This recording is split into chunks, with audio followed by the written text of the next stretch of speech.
Јас утринава на телефон прво го имам колегата Петрит Сарачини. Сарачини, добро утро. Добро утро, Орданов. Решивме да се чуеме денеска, бидејќи вие во цивил медија работите со години на мониторирање на она што се случува низ медиумите, низ социјалните мрежи, го следите говорот на образата, а ти во своите интересни, би рекол, неколку пати неделно прилози, видео прилози кои што се наречени кратки нозе, се обидуваш да ги протолкуваш и да ги коригираш сите политички изјави кои што, ајде да кажеме, излегуваат од рамката на вистинитоста, да не кажеме некој погруб. Па така ете најширока дефиниција, убаво ја употребивте. Петрит, помина изборите, помина дури овие партиски избори, една акутна тензија која траеше со месеци, колку толку малку како да попушта. Дали тоа се рефлектира на она што се случува низ медиумите и низ социјалните медиуми, особено дали таму попушта тензијата, бидејќи бевме сведоци на една подигнато, едно крешчендо, би се рекло, на она што луѓето го комуницираат меѓу себе, особено во нападите на своите политички и други непријатели. Па секако дека тензијата во дискусијата, во јавната дискусија е намалена по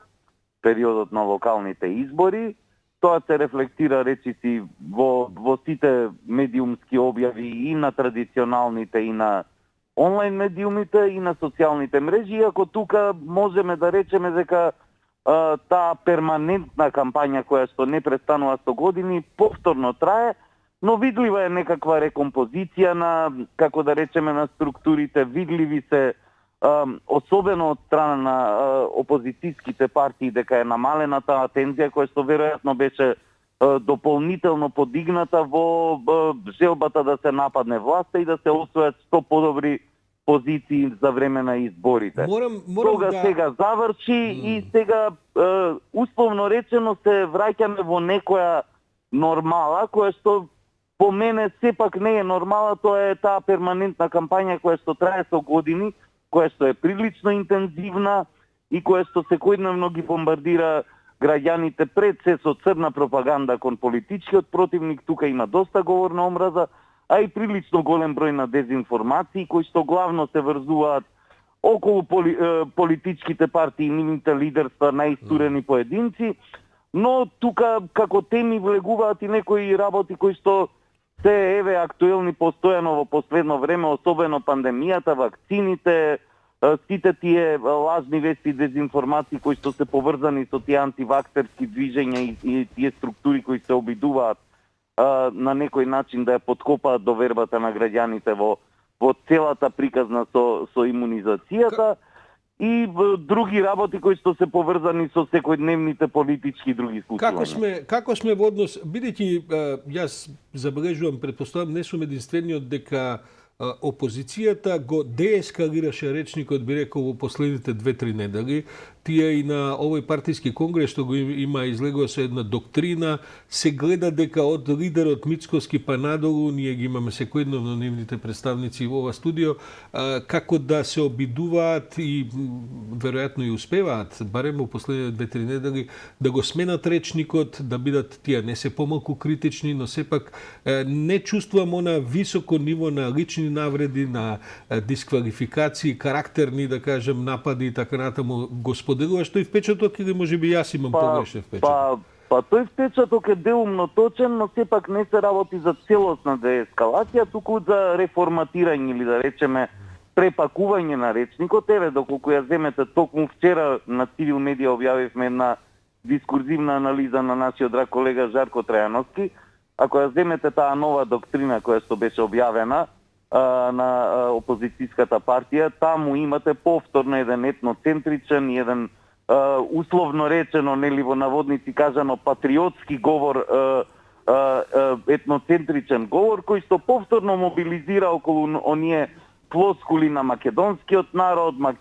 македонски, но се појавуваат и нови кованици кои што подсетуваат на некој, како да речам, условно речено, мислиш на македонскиот човек, бидејќи ја прочитав анализата. да, македонскиот човек кој што сега имаме нова категорија. И кога вие велите дека да ги почитувате, уважувате сите заедници, повикувате на заеднички патриотизам со сите други, да речеме, освен македонците, а ниту ги спомнувате ниту еднаш во таа доктрина, ниту упатувате некоја поконкретна порака директно кон тие граѓани кои што се разликуваат, нели, по етничка, верска или друг вид на припадност, тоа упатува на една порака на исклучување и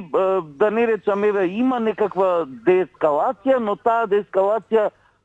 се форматира во некаква повнатрешнетост, патриотска повнатрешнетост на ВМРО и повторно враќање. Предпоставам дека тоа сега дискурзивно, ако го анализираме, дека тоа е еден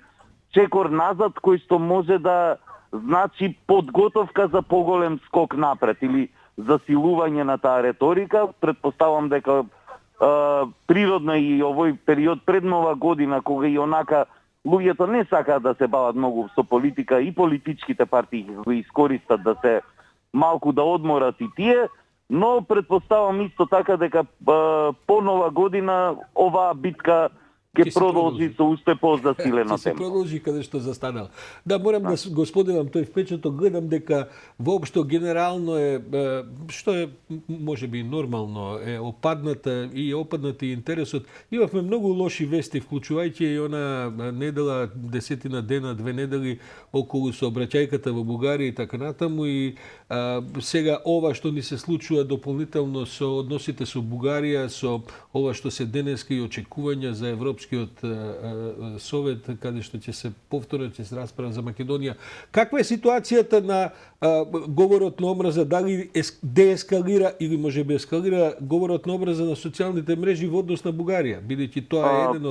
е една од точките за кои самата Бугарија се буни и протестира и така натаму, иако да бидам искрен, тоа истото се случува и во нивните социјални мрежи. Но сепак, каква е во таа сфера ситуацијата? И тука може да се забележи, како да речеме, едно мало отстапување или мало намалување на тој интензитет на говорот на омраза, кој што е особено видлив кога, да речеме, еве за македонската јавност, кога од страна на Бугарија или од политичари во Бугарија ќе се кажат некои изјави со кои што се упатува порака дека ветото кон Република Северна Македонија останува и дека ние нема да имаме напредок. И тие природно е да предизвикуваат гнев, разочараност кај македонската публика. Пораките кои што дојдоа од новоизбраните функционери во бугарската влада, нели новата гарнитура која што дојде, морам да кажам дека беа прилично позитивно прифатени оние првични пораки дека треба да се соработува меѓу двете држави и така натаму изјавите на господинот Петков, но вчерашните изјави дека ете и написите во медиумите дека ете сепак тој ќе биде човекот кој што ќе оди во Брисел да го испорача новото бугарско вето кон Македонија, повторно покрена говор на омраза, порадикален, пожесток говор, кој што очигледно еден, како да речеме, тригер. Граѓаните на земјата кај нас се изморени од ова долгогодишно лимбо, од овој долгогодишен престој во европската чекалница и очигледно дека трпението е веќе при крај, па дури и политичари кои што не се баш, да речеме, познати во нашата јавност како радикално поставени кон македонското прашање. Еве новиот премиер Петков е таков политичар кој што беше прилично позитивно примен во нашата јавност по тие конструктивни изјави, но ете дури и тоа не е доволно, па луѓето можат веднаш да ве исцуе, што би се рекло, доколку едноставно го слушнат тоа кое што со години ги тишти, ги разочарува. Уште едно вето, уште една таква порака на вистина не е нешто што што би можело да речеме да ја одоброволи македонската јавност. Да, за крај, Петре, ти ја одгледав и твојата последна едиција, последното издание на Кратки нозе, каде што се занимаваш со некои од ветувањата на новата градоначалничка на Скопје, госпоđа Данела Арсовска. Се чини дека сепак во јавноста, особено во медиумите и кај новинарите, се оставаат оние 100 дена, јас гледам и по тоа како и овие изданија што имам прилика јас да ги уредувам, се оставаат 100 дена мир, да кажеме, после изборот на функцијата,